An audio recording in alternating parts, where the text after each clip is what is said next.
Today on Monkey Life, Allison's tasked with collecting 4 male lemurs from a private collection due to be rehomed at the park.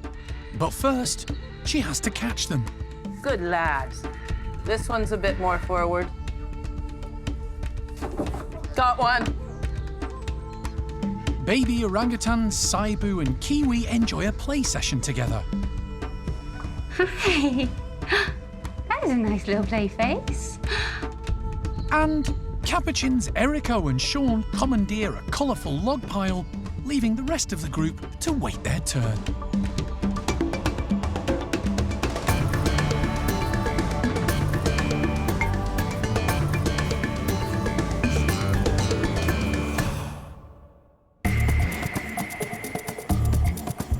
Monkey World in Dorset, buried deep in the English countryside, is the largest sanctuary of its kind on the planet. The team, led by Dr. Allison Cronin, rescue and rehabilitate abused and unwanted primates from all over the world. You just never know how it's gonna work. The park provides a home for more than 250 primates from 24 different species.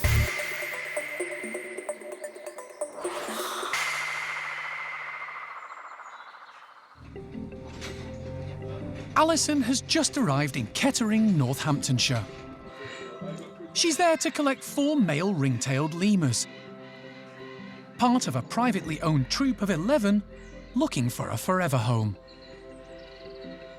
The other 7, all females, are staying put until the boys can be settled at the park. The females will hopefully join them later, once the first round of introductions has been completed. Their owner, Chris, has been keeping primates for more than 2 decades. He obtained his first 2 ring-tailed lemurs, Bill and Ben, 18 years ago. They had several sets of twins over the years before Bill passed away, leaving Ben and their offspring. Chris split the youngsters into groups because of infighting and continued to look after them. But now he feels the time is right for the troop to be rehomed. Oh, I started maybe 25 years ago. I had a set of marmosets, then got a couple of capuchins, and rehomed quite a lot of macaques and stumptail macaques, and also a pair of lemurs, which is these, and one had a bad leg. And then since then, they had all these babies, and it was a great experience at the time. But obviously, having a family and other things in the meantime, and just can't quite give them the lifestyle that they deserve. And I mean, it's never been about money to me. I just wanted them to go to a better home where they're going to see out their days, and that's why, in the end, Monkey World's the place that the best facilities going. So, when Allison visited last week, she left 4 transport boxes in the lemurs' enclosures for the males to get used to. Hi, guys. Now it's time to see if her plan will come together. This one goes to the smaller one that's inside. Hi, little man. Fresh grapes are a good enticement. Good lad. This one's a bit more forward. Got one. And within minutes, the first lemur is in the box. There's runners. Boom. One. Boom, boom. Well Shake done. the room. Hey, mate. Dad Ben is the second lemur to respond, with some encouragement from Allison. You know what, Ben? Here.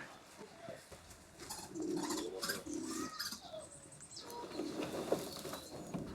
you go, Ben. He's wary, but can't quite resist the lure of a treat either. Ben is a really nice, sort of dominant male in this group, and he was quite concerned about the other young lad who was calling out to him. So he came down to check him out, so I figured he's comfortable down here, put the box alongside. He came down, he seems not threatened or frightened by me, so I just scattered a few raisins in front. He took a couple and then stepped a bit further, and I managed to get the door behind him and almost just give him a little bit of a shifty, and he went inside the box. So that's at least 2 out of 4 that we got to walk in the box. So pleased with that. While the females are kept occupied with tasty treats, the other 2 boys are boxed up. It doesn't take long, and soon all 4 lemurs are ready to be loaded into the van. It's about 4 hours down to the park, and perfect timing. I have David the vet meeting us at the park at 2, and then we'll keep the van warm and unload them one by one and do a very quick health check down and up. Then straight into the houses where they can settle down, get some food and water, and relax overnight. Us too, hopefully. But sort of halfway there now, but it's gonna be a long day. Time for final goodbyes. Yeah, all right, we'll see you later. Yeah, sad to see him go, but they're sad and then happy, so it's a mix of emotions. Good that Allison's sort of on board and said we can get down and see him and things like that, so, you know, I'm, like I say, sad but happy. Happy they go into a better situation. Allison sets off back to the park. She has a 4-hour drive to Dorset ahead of her, followed by a busy afternoon of health checks when they arrive, and the challenge of getting all 4 lemurs settled.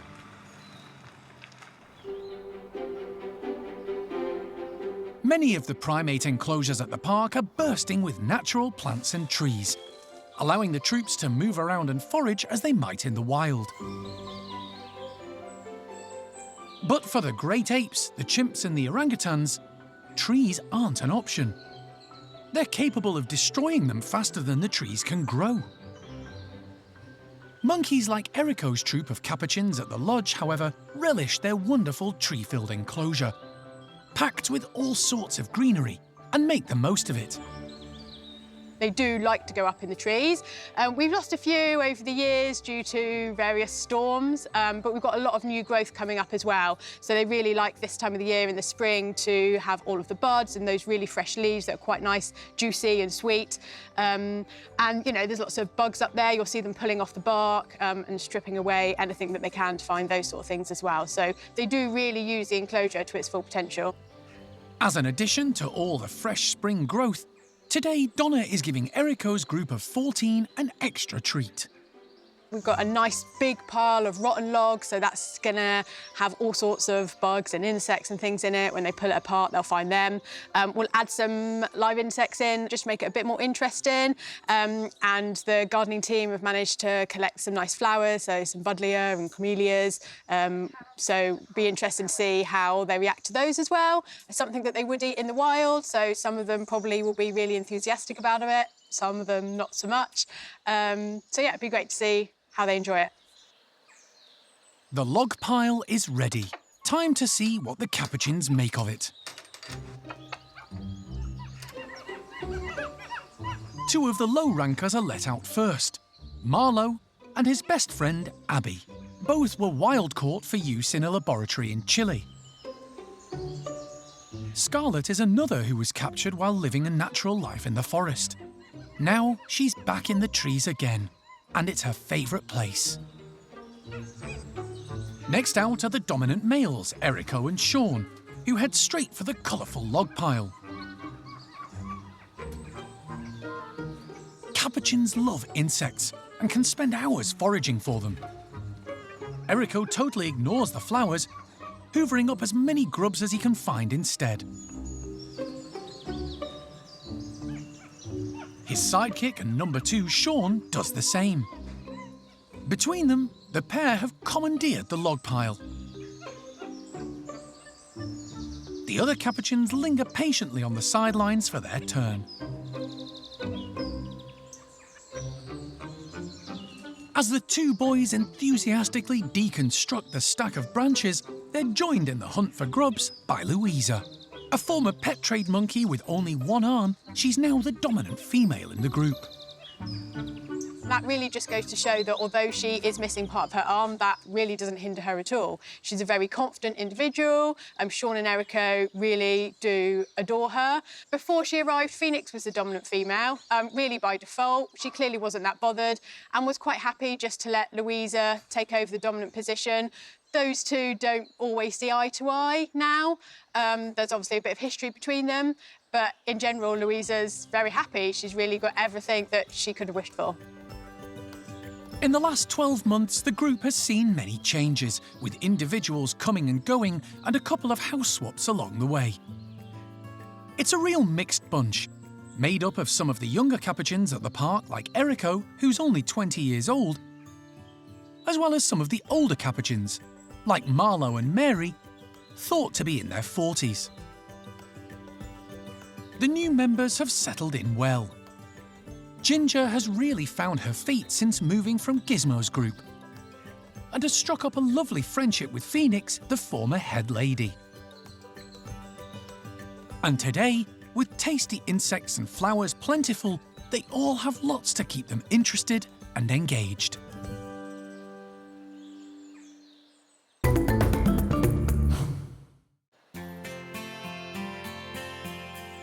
One of the park's newest arrivals is off to the nursery. 4-month-old male orangutan Sibu is being taken for a supervised play session. You need one over the top. Oh, beautiful.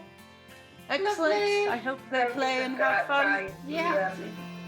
Sibu is still very much a baby and needs constant supervision, but this morning he's joining Kiwi at the orangutan nursery. She recently arrived from a zoo in Spain, and at nearly 1 year old is further along in her development than Sibu. She's been spending time in specially adapted bedrooms at the nursery. It's good for both youngsters to have each other for company and to interact. Just kind of getting them used to each other and helping him kind of move around the space a bit more. So, yeah, this is a much bigger space than what he's used to, so it gives him a bit more opportunity to reach around and build up his strength a bit.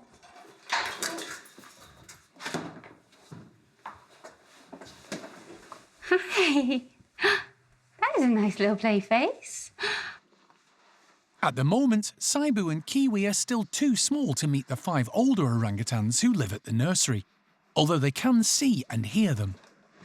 It's really good for both of them. They're obviously going to be growing up together, so yeah, it's really good for them to be spending time together, and it's really good for him. You can see him kind of reaching out and trying to lift himself up, so it's really good for him having all this extra space to build his muscles. And yeah, it's nice to see the two kind of start to interact a little bit. Be nice. The space is perfect for baby orangutans to learn and grow. There's lots of height and plenty of ropes and toys for the pair to grasp and pull themselves up, helping to build and strengthen their muscles and coordination. We've seen them kind of like look at each other and pull little like laughing play faces at each other. So they're definitely kind of starting to interact.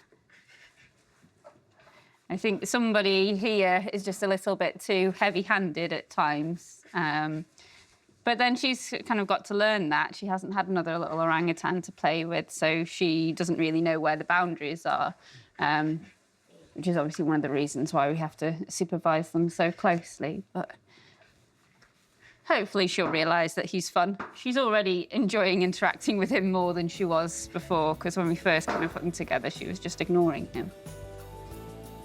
Both babies are still dependent on the primate care team for regular milk feeds. Right, do you want some of this? And at 4 months old, Sibu sleeps a lot more than Kiwi. Oh, dear. But he's getting stronger day by day, and it won't be long before he can spend all his time playing and having fun with his adopted sister. It's been a few weeks since the small monkey team had a move around involving the squirrel and saki monkeys, along with the tamarins.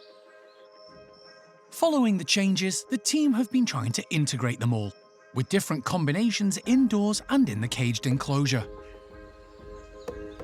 Yeah, we think it would be quite nice to make more use of this nice big enclosure rather than just the 2 saki monkeys. So we're just going to see who fits best, really, the saki monkeys with the tamarins or the saki monkeys with the squirrel monkeys. And once we've finished doing our introductions and seen everybody together, we can make a decision. The team want to utilise the outdoor enclosure space to its fullest. They plan to try a number of different options to find the best solution for all the small primates and provide them with a good natural form of enrichment. If they can get the right combination of primates settled and happily coexisting together, it may free up opportunities for other small monkeys to move in as well. It's a perfect enclosure for multiple small species. It's nice, it's open top, so there's lots of nice space for them. There's lots of vegetation, which allows for foraging, lots of invertebrates, especially coming into spring now. There's lots of bugs and grubs everywhere, and that's perfect for sort of multiple sort of small monkey species that do enjoy quite a lot of insects in their diet. So yeah, it's just perfect. Lots of nice little sunbathing spots, and yeah, it's just a really nice enclosure for many species. Today, the team are going to let Sakis, Desmond and Neva and cotton-top tamarin Mo, along with her partner Red, a red-bellied tamarin, outside together. The four have already met inside with no negative results. The Sakis are first out, with Neva racing into the enclosure.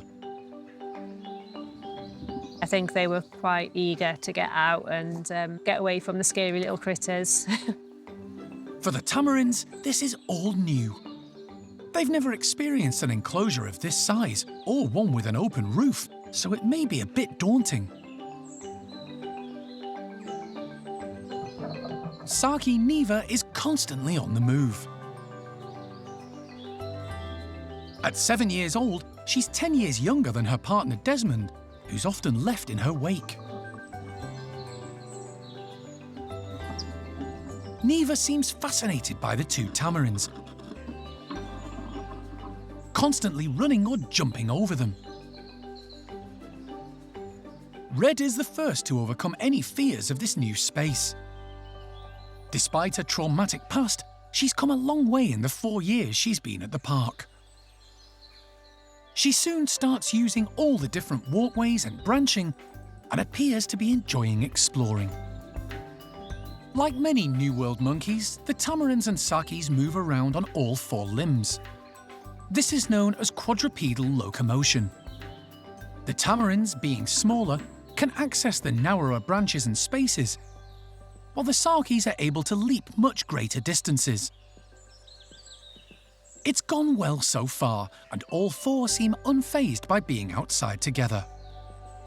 We think the combination of these two species actually will work quite nicely together, because even though the saki monkeys are quite a bit bigger than the tamarins, they are big scaredy cats and they're less likely to sort of do any sort of harm to them than, say, squirrel monkeys, who are a bit more mischievous.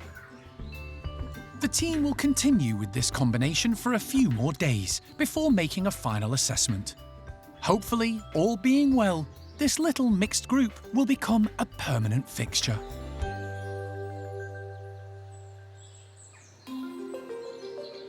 At the park's hospital, the primate care and vet teams are getting ready for the imminent arrival of the 4 male ring-tailed lemurs Allison collected from a private collection in Kettering. They're all going to have a health check and have microchips implanted before being moved into their new home. Microchips, check teeth, draw blood, implant. The team finished their final preparations, and it's not a moment too soon. Following a 4-hour drive, Allison has arrived at the park, the 4 lemurs warm and secure in the back of the van. Right, hi. So, if you want to make sure you're all ready to go, they're warm in there right now, and I wouldn't want to take anyone out until we're actually ready to proceed. Cool. The lemurs are going to be brought in one at a time to minimize stress. Come on, mister. Thank you, Alan. First up is Dad Ben. You ready? Yeah. Lee's got him out of the travel crate, and he's quickly anaesthetised with anaesthetic gas. Ben is the only one of his troop with a name, so the team have had to come up with names for the other 3. The team, small monkey team, are quite excited because they get to actually give some names out to people. We breed almost none of our animals, so other than the woolly monkeys and potentially the loris, we don't breed anybody, so they never have the ability to give any names out or anything because we keep everybody's name. So today we have 3 individuals anyway that they get to name, and it's all old school names today, which is quite nice. So everybody's quite excited about Trevor, Dave, and Steve, who are joining Ben, their father. Ben is missing a leg, amputated when he was a youngster after developing a serious limp. He's adapted extremely well and can still move around. It's clean, it's healed over, there's no issues. Vet David takes bloods to be sent off for analysis. Ben is then checked to see if he's microchipped. There it is, Where was it? in the back. Ben is given an implant to reduce testosterone in order to lower aggression and make future introductions go more smoothly. Okay. Boom, boom, boom. He's then given an anaesthetic reversal and returned to the transport box to recover. All 4 lemurs are going to spend their first few weeks in a smart temporary home. The newly built baboon house is empty, still awaiting the arrival of a troop of 6 from Lebanon. It's perfect for the lemurs, who will all move there together once their health checks are complete. We were thinking maybe take them all down at the same time. That's fine. And then got Allison as well. David carries out the same procedures on the remaining 3 lemurs. All are fit and relatively healthy. Great tail as well. It's all there? Yeah. With the checks over, and David satisfied they're fit to be moved, all 4 are loaded back into the van for the short trip across the park to the baboon house. Everybody's looking really good. It's come around nicely. We just need to get them down to the house now and settled. Once there, the lemurs are split into 2 pairs and released into bedrooms at either end of the house. Gone really well, and everybody's just done an amazing job. You know, Chris for sort of helping catch them up, getting us on the road, getting back here, doing the health checks. That all went really nice and smooth. Everybody's fit and healthy, so really pleased.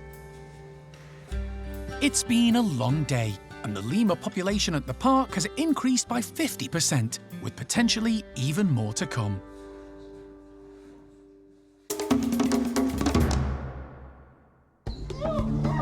Next time on Monkey Life. In Vietnam, black-shanked Duke monkey Peter is fitted with a new GPS collar before being released into the wild with his group.